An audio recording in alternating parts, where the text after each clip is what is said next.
buenas tardes a todos, bienvenidos a este primer encuentro de cerca que organiza la empresa Fomencam, también en colaboración con Terror Mundial y con el Ayuntamiento de Guadalajara y su patronato de cultura.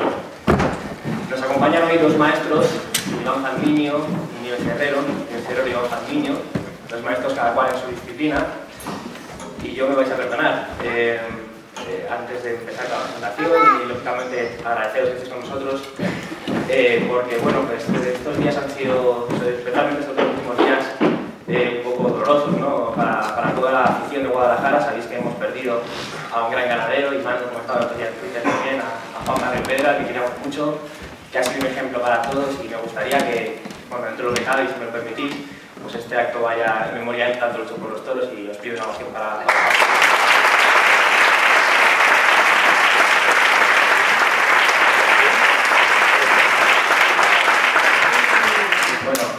Nieves Herrero, como estudiante de periodismo, la verdad es que es un honor, ¿no? Un privilegio tenerte aquí. De repente el otro día, buscando un poco en tu palmarés, por decirlo así, de profesional, Premios Ondas, Antena de Oro, TP de Oro, paso por Radio Nacional de España, Televisión Española, Antena 3, bueno, pues toda una referencia y todo lo que todos conocemos, ¿no? De tu trayectoria en televisión y en todos los medios de comunicación en general, y que ha sido una referencia como periodista. Y por otro lado, Iván Fandiño, un matador de toros al que además tenemos un especial afecto aquí en la provincia de Guadalajara, por la vinculación que es de todos conocida. Y bueno, pues que además esta temporada vienes en figura, como ya vienes desde hace varias temporadas, está ya muy cerquita Valencia, está ya muy cerquita Sevilla, ahora se empiezan a conocer ya los carteles de Madrid, ayer ya se definió un poco todo, y que viene con la miel en la boca, ¿no? Con la miel en los labios, ¿no? de lo que va a pasar seguramente esta temporada, que tiene muy buena pinta. Vamos a hablar de todo ello, ¿no? Nieves, me gustaría saber, en primer lugar, cómo es tu acercamiento profesional hacia el mundo de los toros, ¿no? desde el ámbito periodístico. Bueno, antes de nada, buenas noches a todos y encantada de estar aquí de la mano de Juan Carlos, compartiendo aquí un poco de toreo con Iván, al que admiro tantísimo, Iván, de verdad, qué suerte estar a tu lado. Y bueno, ante tantas autoridades, ¿cómo entré yo en el mundo del toro? Mi primer acercamiento, dices, ¿no, Juan Carlos? Bueno, fue brutal, porque yo era muy jovencita, estaba empezando en Antena 3 Radio, una radio que emergía y que éramos todos veinteañeros, y de repente pues yo empecé dando un boletín informativo, creo que era el de las 7 de la tarde o el de las 6 de la tarde, y apareció una persona que me dijo: dale paso a una llamada que hemos tenido, que ha habido una acogida en Pozo Blanco. Entonces yo di paso a la acogida de Pozo Blanco, y aquella acogida se fue transformando poco a poco en un programa que acabó siendo un programa de 4 horas, y terminamos dando la noticia de la muerte de Paquirri. Supimos enseguida que era una acogida muy grave, y realmente nos ayudó mucho la gente de la plaza, que realmente aquella Antena 3 movilizaba mucho a la gente, nos llamaban taxistas, nos llamaban pues aficionados, y todos nos iban contando cosas, y realmente por eso os digo que mi entrada en el mundo del toro fue un poco traumatizante para mí, ¿no? Porque realmente me di cuenta que aquello a lo que se enfrentan los toreros cada tarde puede matar, pueden perder la vida. Y entonces, a partir de ese momento, supe que yo no sé si soy muy aficionada, pero lo que soy admiradora de toreros. O sea, sé que es maravilloso el animal, es único, pero a mí, de la fiesta del toro, quien me interesa es Iván Fandiño y todos los toreros. Un torero además que tiene un componente humano, Iván, lo hablamos muchas veces, ¿no? Por desgracia, en el mundo de los toros, con este comentario, ¿no? que se hace muchas veces, de los encastes, ¿no? etcétera, se pierde de vista que cualquier toro, bueno, pues ante cualquier toro está delante de un torero jugándose la vida, ¿no? Me gustaría preguntarte, a raíz de esta experiencia primera inicial que tiene Nieves Herrero con el mundo de los toros, sí que es cierto, y hemos comentado mucho, que pues, sucesos como el de Paquirri, como el de Guillo, ¿no? muchas veces han servido para reavivar, ¿no? Para ser a la vez semilla, ¿no? y de nuevos toreros, ¿no? y darles la importancia que tiene el que cada tarde está en fuego a la vida, ¿no? Sí. Bueno, buenas noches a todos. Gracias por la asistencia, ya nos conocemos prácticamente todos, estamos como familia, ¿no? Gracias, Nieves, por acompañarnos en estas tertulias. Y yo creo que sí, ¿no? Creo que, bueno, esta profesión es una profesión en la que el riesgo y la vida y la muerte pues, está patente en todos los sentidos, ¿no? En todos los ámbitos y en todos los lados, o sea, no solamente en la plaza cuando hay una corrida de toros, ¿no? Como recuerda Antonio Bienvenida, que también murió en el campo, o sea, los accidentes de coche, de tráfico, ¿no? Es una profesión que lo lleva consigo, ¿no? Pero, no obstante, yo creo que los toreros muchas veces intentamos eludir ese factor que tenemos o ese acercamiento que tenemos con la muerte, ¿no? Se reaviva cada tarde cuando hay una jornada, con la desgracia que le pasó a mi compañero Juan José Padilla, con tantas y tantas desgracias que ha pasado, ¿no? Y eso muchas veces a nosotros la muerte en cierto aspecto puede ser hasta algo, digámoslo entre comillas, ¿no? Algo glorioso para un torero, ¿no? Pero hay muchísimas más desgracias que suceden a lo largo de la carrera de un torero que a lo mejor hace mucha más media que la propia muerte, ¿no? Y eso es algo que los aficionados muchas veces lo pasan por alto y simple o llanamente los propios profesionales como los míos que nos damos cuenta de eso. Es una verdadera pena. Muchas veces deslumbra mucho el vestido de torero, el traje de luces y se pierde el aspecto humano, ¿no? De esa persona que va enfundada en ese traje de luces. Sí, porque nosotros cuando salimos a la plaza al final lo que plasmamos es el sentimiento, ¿no? Intentamos de que broten todo lo que pasa por nuestro interior, ¿no? Tanto los anhelos como la felicidad, como la tristeza, como tantas cosas que nos suceden en la vida.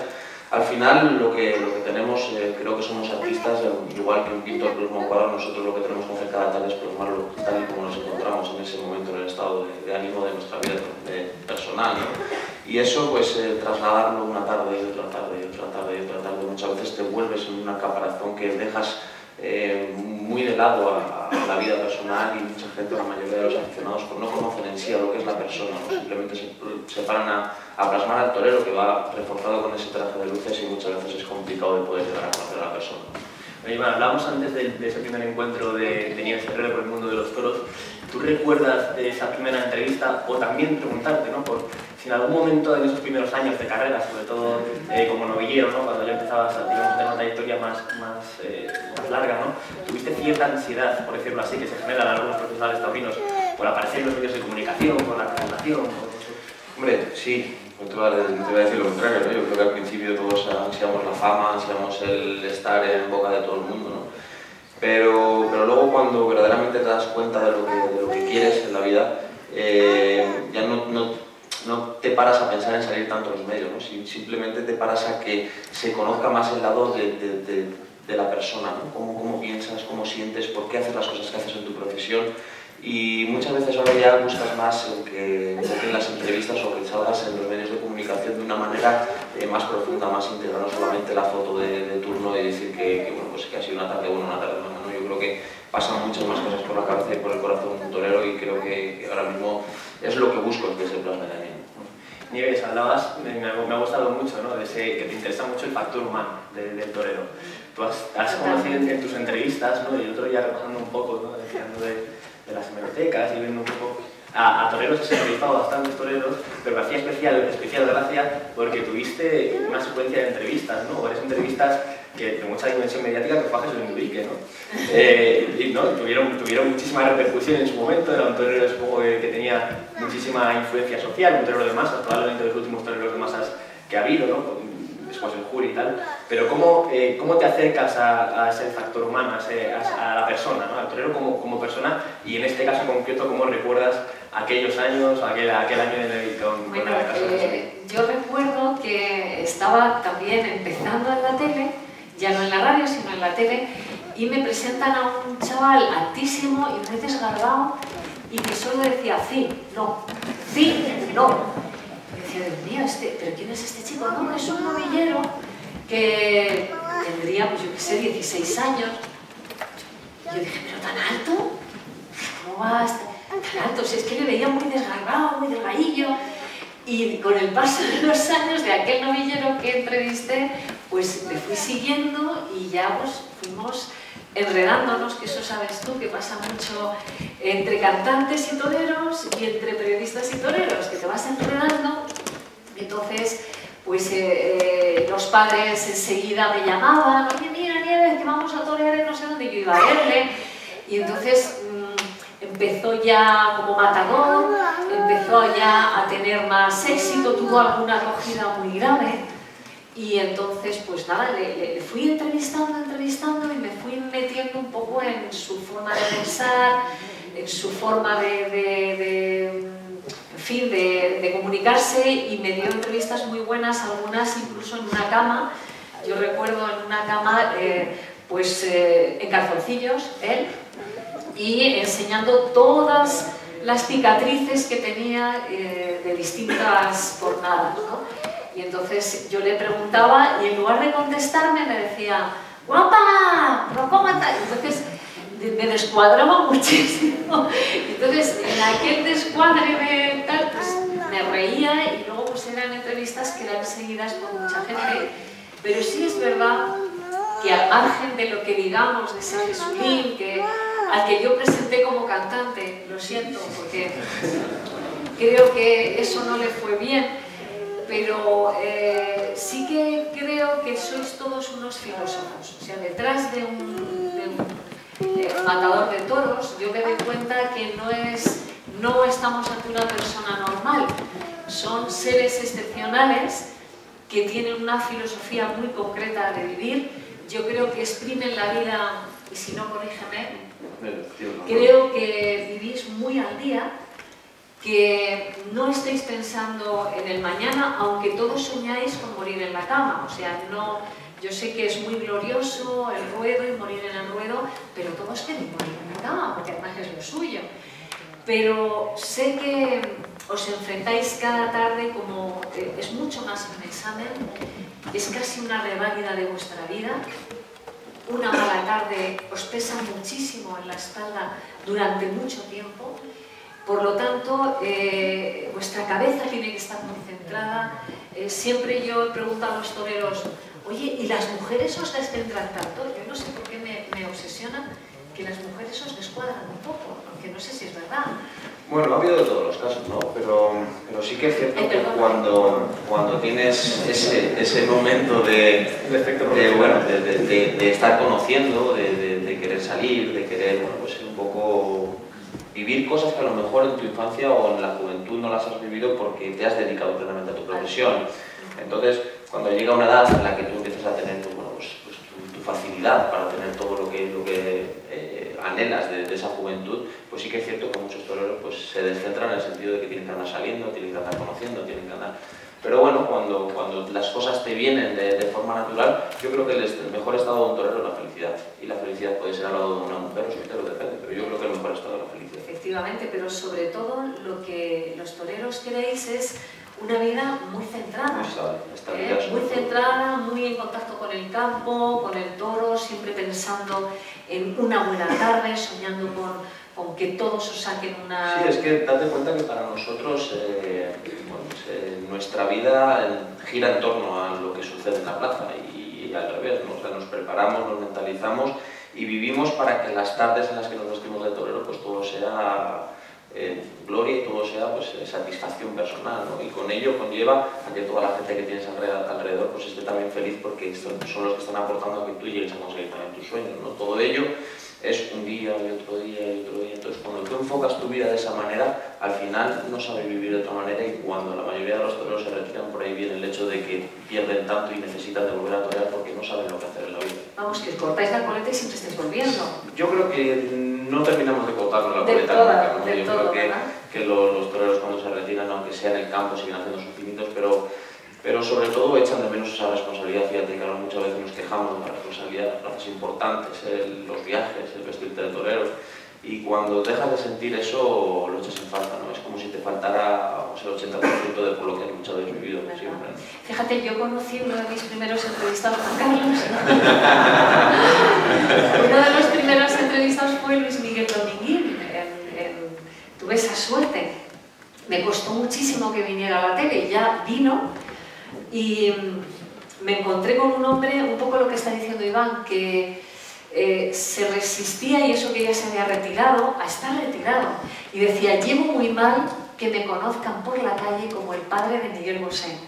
O sea, es que el torero es el torero, sí. Y ese torero siempre. Entonces quiere ser reconocido por el número uno que decía él, pero no por el padre de Miguel Bosé. Entonces eso a él le descuadraba un poco. Yo creo que hasta no le gustaba, ¿sabes? Yo quería rescatar, Nieves, te he comentado antes, hablando un rato, hay una novela que tú tienes, bueno, una de las muchas novelas ahora, por cierto, Nieves está en enhorabuena, esta semana pasada le comunicaron en Mediaset, ¿no? Ha comprado los derechos de su última novela, Lo que escondía en sus ojos, que la vamos a tener en serie pues, el año que viene, a principios del año que viene. Yo he rescatado un texto de Corazón Indio, que me parece además que habla, sin quererlo casi, ¿no? Habla de los toreros, ¿no? Porque habla del amor a la naturaleza, del honor, y es casi, podrías asociarlo al torero, ¿no? Dice, la búsqueda no puede ser desde el tumulto. Encontrar las respuestas en soledad, no lo olvides. El hombre blanco teme a la soledad porque se teme a sí mismo, se tiene miedo. Nosotros somos guerreros, valientes. No tememos a nada ni a nadie porque estamos en paz con nosotros mismos. Guardamos el equilibrio con el entorno, con la naturaleza. Amamos a nuestros hermanos, los animales, las plantas, la tierra, el sol, la lluvia. No tememos a la muerte porque forma parte de la propia vida. La recibimos con simplicidad y perfecta calma. Buscamos un final con honor como último regalo a los que nos aman. Parece la descripción de un torero, ¿no? Sí. Hablaba de un indio, pero parece un torero. Sí, habla del honor, el encontrarse en la naturaleza, ¿no?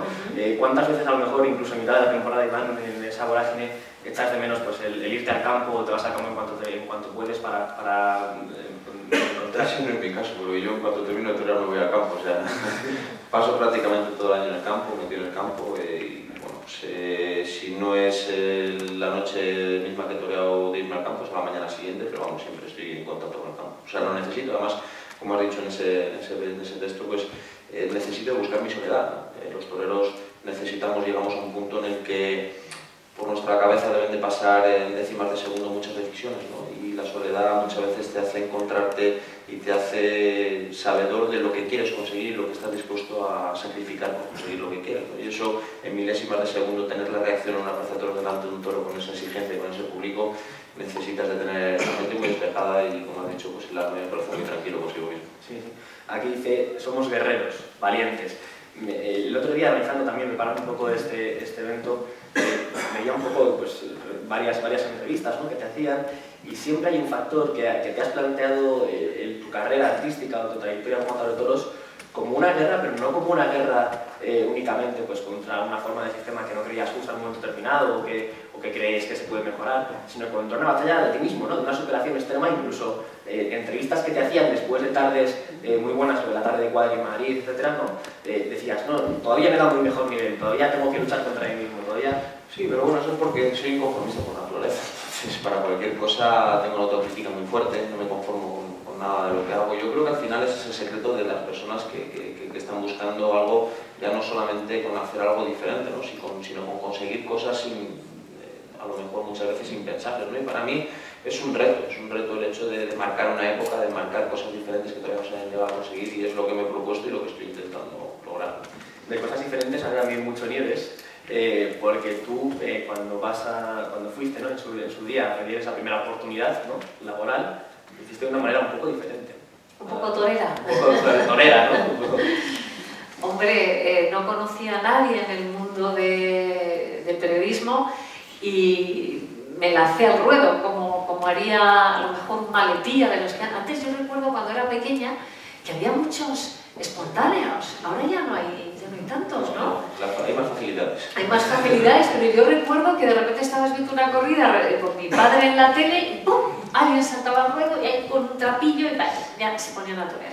Bueno, pues yo sí me fui a un periódico y les llevé, dije, caray, si les llevo 2 o 3 temas no va a pasar nada. Y les llevé 100 y dije, a lo mejor alguno de estos me lo mandan.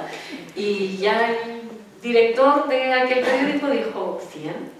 A ver, bueno, pues venga, hazme este. Yo creo que para quitarme del medio, y se lo llevé al día siguiente y así. O sea, fue un poco echarle valor porque no conocía a nadie. ¿Quién ha sido tu maestro? Mercedes Nieves, perdón. Mercedes, mucha gente me llama Mercedes. Yo creo que es por milagro. Que como somos rubias, tengo que decir que es un poco mayor, ¿eh? Sí. Pero vamos, tampoco 7 años, pero eso no es nada. Eso no es nada. ¿quién fue La admiro, tu maestro durante la historia o antes? Esa persona que además de darte lecciones profesionales, ¿no?, te ha marcado humanamente, ¿no? Sí, mira, todo el mundo espera que diga Hermida, y tengo que decir Hermida. En el mundo de la tele, quien más me ha enseñado ha sido Jesús Hermida, que por cierto tiene mucha atracción por el mundo del toro, y sobre todo de los toreros también.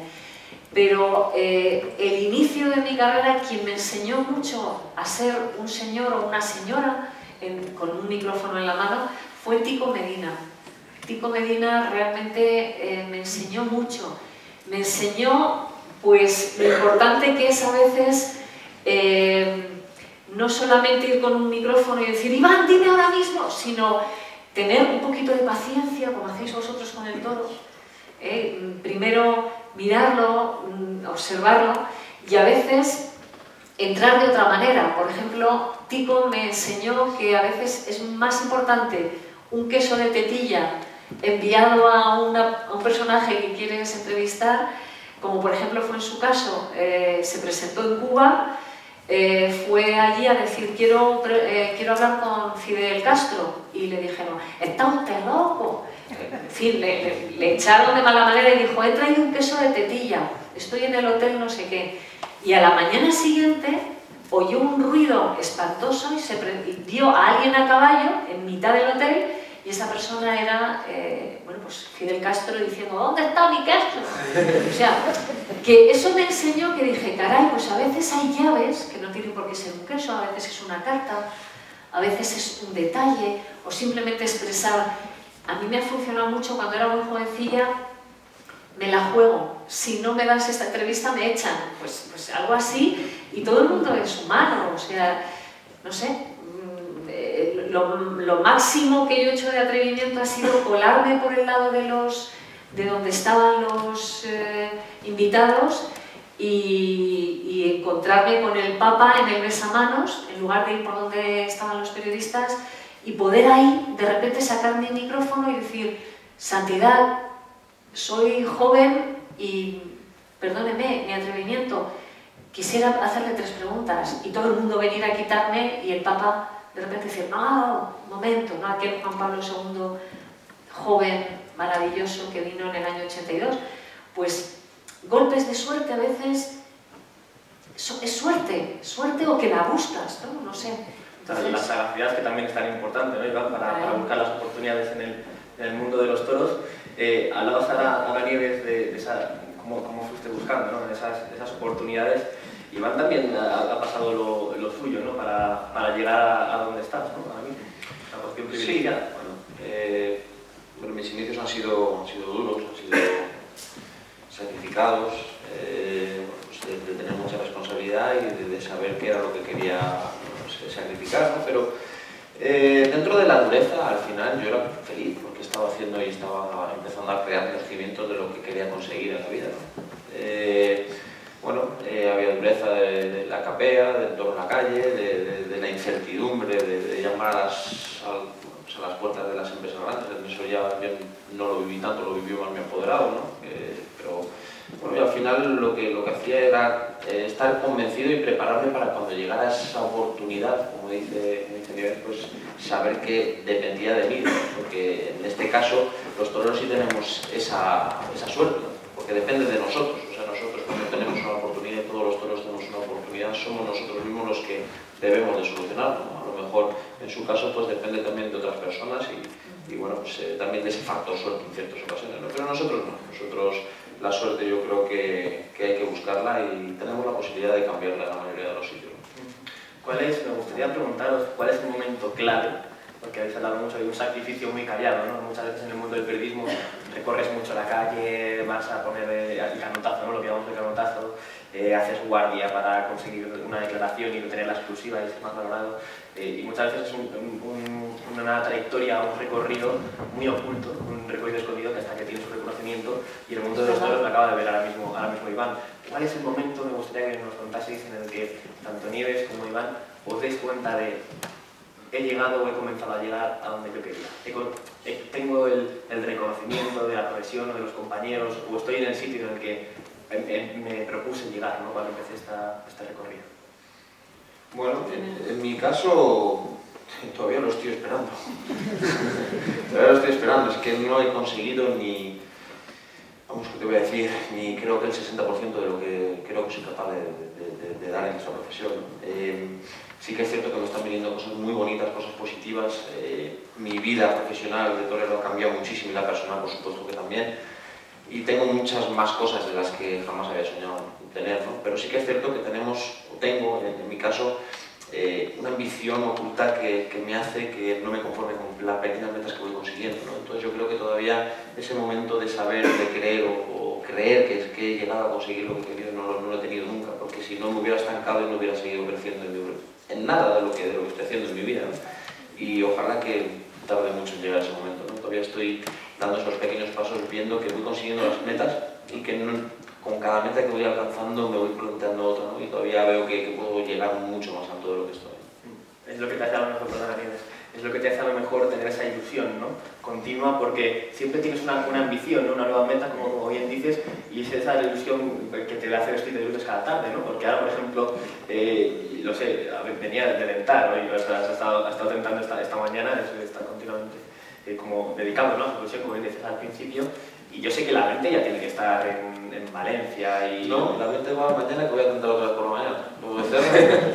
Y mañana volverás a esperar lo que he hecho esta mañana, matices y conceptos que vas planteándote en el campo, pues diferentes embestidas que se te van planteando, y al final es un estado continuo de la mente de seguir fortaleciéndola para cuando sale el toro no tiene nada que ver una vez en el campo con los amigos y jaja, ¿no? Al final te tienes que plantear que estás en la plaza, y eso cuando llegas a casa la mente sigue dándole vueltas y sigue, bueno, pues planteándose esas dificultades para luego poderlas solucionar con el subconsciente. Perdona, que te interrumpí. No, que va, si es que me encanta oír a mí, yo es que me muero por los toreros, o sea, me encanta.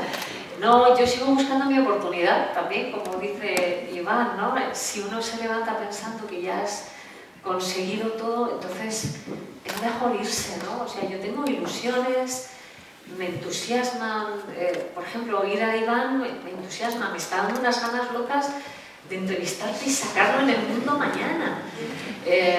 O sea, yo realmente me ilusionan las personas, siempre pienso que la mejor entrevista está por llegar y bueno, yo creo que uno siempre va buscando algo diferente, buscas contestaciones, alguien que se salga de lo normal y siempre los toreros nos dan esa sensación de que son de otra pasta en el ruedo, en la enfermería, saliendo de cualquier cogida de toros y ya están ellos buscando otra vez volver a reaparecer. O sea, creo que son un ejemplo de cómo hay que levantarse y volver a intentarlo otra vez, aunque en ello te vaya la vida. O sea, yo les tengo verdadera devoción, admiración, porque realmente me he pasado la vida entrevistando a toreros y veo que me falta Iván.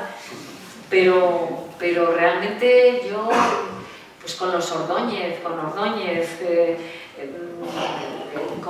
no sé, con el maestro Ortega-Tano, que en estos momentos está pasando un momento terrible, y veo la de veces que he intentado levantarse y volver otra vez, y es terrible la afición. Hay veces que la afición te quiere y veces que la afición no te perdona que te hayas enamorado de una cantante y de no sé, y he oído verdaderas barbaridades en los ruedos. Yo creo que hay muy poco respeto, y perdonadme, lo estoy diciendo aquí, estamos en Petit Comité, pero creo que hay poco respeto al torero, que se está jugando la vida. He oído cada cosa que yo decía, Dios mío, pero es que esto lo está oyendo, y se oían verdaderas burradas. Entonces, yo creo, yo no sé si allí en el ruedo vosotros oís todo. Bueno, pues yo cuando he oído cosas terribles, porque oye, hombre, pero ponte tú si eres tan listo. Yo siempre tengo ganas de decir, ponte tú, baja tú, tío, ponte tú ahí si lo sabes hacer también. Entonces, yo estaría, por eso ya cada vez, antes disfrutaba mucho yendo a los toros, pero ahora no lo paso bien, porque es que la gente se mete mucho con el torero.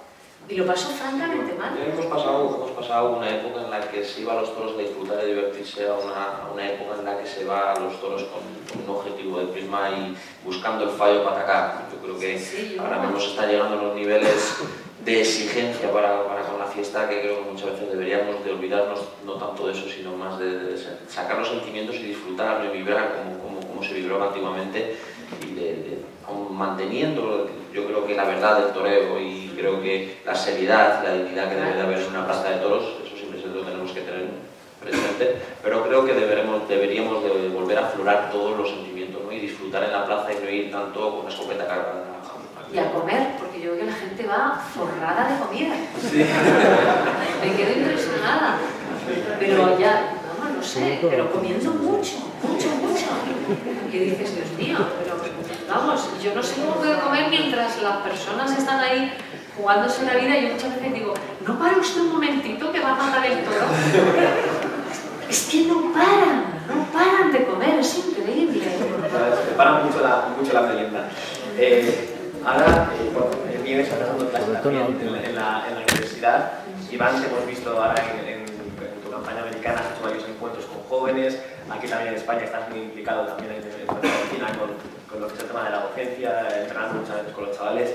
¿Qué habéis descubierto en el valor de enseñar, ¿no? En esa doble faceta, primero habéis aprendido durante un largo recorrido, y ahora que ya tenéis, bueno, pues una larga trayectoria, una rodaje en vuestras respectivas carreras, ¿qué habéis descubierto que os ha aportado, ¿no? Ese aspecto docente? En mi caso, ha sido algo que he descubierto, algo maravilloso. Lo primero, porque soy un amante de los niños, me encantan los niños, no sé por qué, pero además creo que tengo un feeling, tipo, me ves salir de la plaza muchas veces cuando salgo andando y salgo rodeado de niños siempre, y me encanta. Nos encantan las mujeres, que nos diga su nombre. Me encantan los niños, ¿no? Será un buen padre. Y ojalá. Y creo que el absorber la inocencia que muchas veces los adultos perdemos es lo que más me cautiva de ellos, ¿no? Cuando muchas veces ahora mismo subo la mayoría de las tardes de entre semana a entrenar con el CEAR, que ahí en donde Fonte del Encina, en Cantinuevo, y ver a esos chavales entrenando mañana, tarde, noche, madrugando, y bueno, al final es la vida que estoy haciendo yo también, ¿no? Pero es como que volver al principio, ¿no? Ver esas caras de ilusión, ese camino que les queda por recorrer, que se llevarán muchas desilusiones, pero también muchas alegrías, ¿no? Y verles cómo ven el horizonte lleno de caminos y de quererlos coger todos, pues hace que me vuelva a mis inicios y me refresque, ¿no? por mi interior, ¿no? Y eso para mí es una paz y un alivio que es lo que más me aporta de estar con él. Sí, pues lo mismo, ¿no? Yo me entusiasma ver sus caras, sus ilusiones, pero también veo que vienen un poquito más desinflados. O sea, yo recuerdo que cuando estaba estudiando periodismo me quería comer el mundo, y si me daba una oportunidad un profesor de ir a hacer una entrevista, vamos, me abrazaba esa posibilidad, hacía la entrevista y no una, hacía 3 y llevaba las 3 entrevistas. Eso me suena. Al profesor. Pero ahora pido una entrevista y digo, tenéis 7 meses para hacer una entrevista. Y van pasando los meses, vamos dando clase, haciendo exámenes, les encantan los exámenes, en el sentido de que lo que quieren es un examen y saber si han aprobado o suspendido. Y cuando llega el momento de la verdad, pues que la mayoría no hace entrevistas, entonces a mí eso me deprime, porque digo, pero bueno, si uno estudia deseando, sin embargo tengo que decir algo, hay gente muy buena, y yo tengo que destacar aquí, precisamente, tengo a una exalumna muy buena, que ahora está en Londres, y que se está abriendo camino, está estudiando idiomas, porque en España, en estos momentos, casi los periodistas, junto con los arquitectos, es donde más paro hay. Entonces, no sé si está por aquí Carmen, pero ahí está Carmen. Esta chica vale su peso en oro. Carmen, levántate, por favor.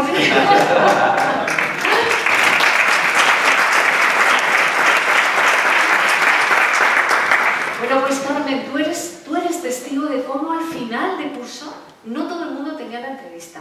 Cómo al final, venga, por favor, danos 2 semanas más, 3 más, 4 más, por favor. Entonces, esto era un poco deprimente. También es verdad que iba por va por generaciones o va por años, pero bueno, hay excepciones que dices, ¡ay, qué gusto! Vale la pena dar clase porque me contagio de su entusiasmo, de su ilusión, como decía Iván. Quería preguntaros, hemos comentado antes el caso de Jesulín, ¿no? Que ya hemos seguido por mucha gente. ¿Se ha perdido presencia en los medios de comunicación del toreo, mediáticos, perdón, del mundo de los toros? Iván, por ejemplo, está muy preocupado en que hemos salido a su rueda de prensa, Marisa, siempre te has preocupado mucho por el tema de la comunicación. Eso también un encuentro con los medios de comunicación el año pasado, en la finca precisamente en Cancho Nuevo, y se ha perdido mucha presencia mediática, ¿no?, del mundo de los toros. Parece que los toreros están casi demonizados, ¿no?, en un cierto ámbito de la sociedad. Yo quiero pensar que no, yo creo que se ha perdido presencia del torero, de los cantantes, de los actores. Hay muy pocos programas donde interese a alguien que hable del arte. Ahora interesa más si Iván se acostara con Belén Esteban. Tendríamos a Iván hasta aburrir en todos los medios. Pero como no es el caso, pues entonces se está abriendo camino, que ya es un hecho y es una realidad cada día en el ruedo con su trabajo, y esto es lo que resulta más difícil. Esta es la reivindicación que yo hago ahora mismo. Yo ahora estoy en un medio más pequeño comparado con las otras generalistas, se llama 13, y yo cada domingo digo, por favor, traer gente con talento. La semana pasada estuvo Resines, Lola Herrera, pero también me gusta traer a gente joven. Entonces, bueno, yo desde aquí le pido a Iván que se venga un día al programa, que me encantará, porque es que es descubrir cómo es él. A mí lo que ya ha dicho me ha enganchado. Y yo estoy segura que habrá gente que no quiera estar oyendo siempre lo mismo. Yo hay veces que pongo alguna televisión y digo, anda, ¿y ahora por qué están tan enfadados? ¿Qué ha pasado? Y no, porque tú en el año 40, no sé cuánto, en el año 70, no sé cuánto. Pero bueno, y solo les falta, no, es que las insultan, sobre todo a las mujeres las insultan muchísimo, se dicen unas barbaridades que yo me quedo pasmada, digo, pero esto está pasando todavía. Entonces, echo de menos más programas donde no haga falta esa medición de la audiencia. Está a punto de llegar algo que ya es el colmo.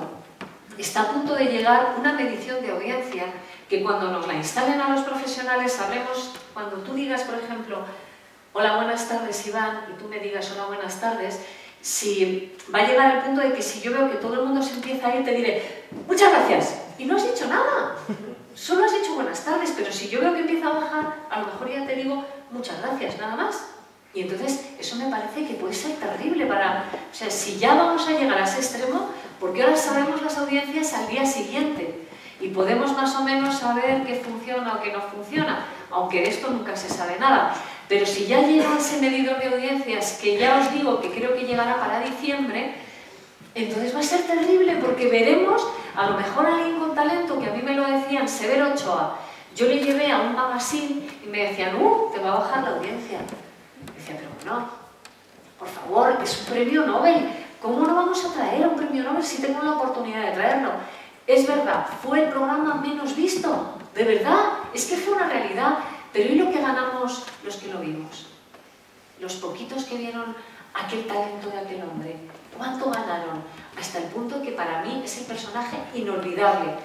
Bueno, pues aquel Severo Ochoa, que se había muerto su mujer y se acordaba de su mujer y por encima de sus investigaciones le importaba a su mujer, que ya no estaba con él, pues aquello para mí, o sea, de verdad, y viendo que estaba al lado una folclórica y él, pequeñito, dejando a todos los fotógrafos que fotografiaran a la folclórica, yo le decía a don Severo, por Dios, póngase de pie, que vamos a hacerle a usted una foto. No, si yo no soy nadie, caray, ese ejemplo de que no somos nada, pues me lo dio un premio Nobel, que fue el programa a lo mejor menos visto. Bueno, ¿y qué? Bueno, y que claro, eso no les importa tanto a los jefes de las cadenas, pero yo creo que hay que empezar a pasar de esas cosas. Sí, Iván, lo echas de menos muchas veces en muchas entrevistas que son casi, bueno, pues con cuestionarios ya prefabricados, por decirlo así, como personaje público, en este caso como matador de toros. echas de menos que en alguna entrevista, bueno, pues se interesen por tu lado como persona, ¿no? Porque te hagan preguntas distintas, porque traten de ahondar más en ti, de conocerte, ¿no? No solamente conocer tus impresiones con unas, por desgracia el periodismo taurino tampoco pasamos un mejor momento, ¿no? Con unas preguntas que parecen que valen para todos los personajes. Sí, porque es que parece que cada vez que te llaman de una prensa escrita o de internet taurino, es como que por lo tanto de lo mismo. Son también preguntas, ¿y qué esperas de esta temporada? ¿Y cómo esperas terminar? ¿Y cuál sería el titular de esta entrevista? Y, pues yo qué sé, pues es siempre lo mismo, ¿no? Pero echo de menos lo que dicen, ¿no? Pues esas entrevistas del lado humano, ¿no? En el que consiguen profundizar en ti, sacarte esos sentimientos, esa parte remota de tu interior que la gente nunca va a llegar a conocer, ¿no? Y que a mí en muchas ocasiones, hombre, soy una persona bastante interiorista, pero sí que alguna vez sí ha habido alguien que me lo ha sabido sacar, ¿no? Y cuando se han leído esas entrevistas ha habido mucha gente que ha dicho, joder, pues Iván Fandiño es la persona que yo pensaba que era, ¿no? Pues, en mi caso, pues por ser como soy, una persona que a lo mejor puedo dar una imagen en la plaza de persona muy introvertida, muy seria, en la que regalar una sonrisa me cuesta muchísimo, pero la mayoría de la gente que me conoce, pues la mayoría de la gente cercana a mí sabe que eso para nada es así, ¿no? Que eso es mi profesión y porque estoy muy responsabilizado con lo que yo quiero conseguir en la vida. Pero creo que esas entrevistas del lado humano, del lado de profundizar, están ya muy en desuso y es una lástima porque al final todo está tan frivolizado que bueno, pues no tiene sentido muchas veces. Bueno, yo creo que esa entrevista de Nieves Herrero a mí seguramente la podemos ver las próximas semanas en CTV, cualquier sábado por la tarde, por ejemplo. Vamos a ver. O si no, en El Mundo, que me gustan. Sí. Por ejemplo, yo hice una Talavante que me dieron una portada muy bonita hace no mucho y rescatando el lado humano, de repente, claro, lo que le piden es una foto extraña y no sé si viste a Alejandro Talavante haciendo la postura del loto, porque resulta que él también le gusta mucho el yoga y entonces, claro, ya te veo a ti haciendo el pino, no sé. Porque, claro, ya os pedimos el rizo, o sea, claro, yo te hago la entrevista, pero claro, el fotógrafo ya quiere también algo especial. Y yo cuando le veía a Alejandro Talavante haciendo la postura del loto, yo decía, Dios mío de mi vida, es que ya les vamos un día a pedir, no sé, pues no sé, vete pensando a ver qué te puedo pedir. Bueno, mientras empezáis, os agradezco mucho que os hayáis acompañado aquí esta tarde, ha sido una delicia, de verdad, aprender y ver vuestra visión del periodismo, de los toros y del periodismo. Y bueno, yo creo que si os parece, dejamos un pequeño turno de preguntas, que seguro que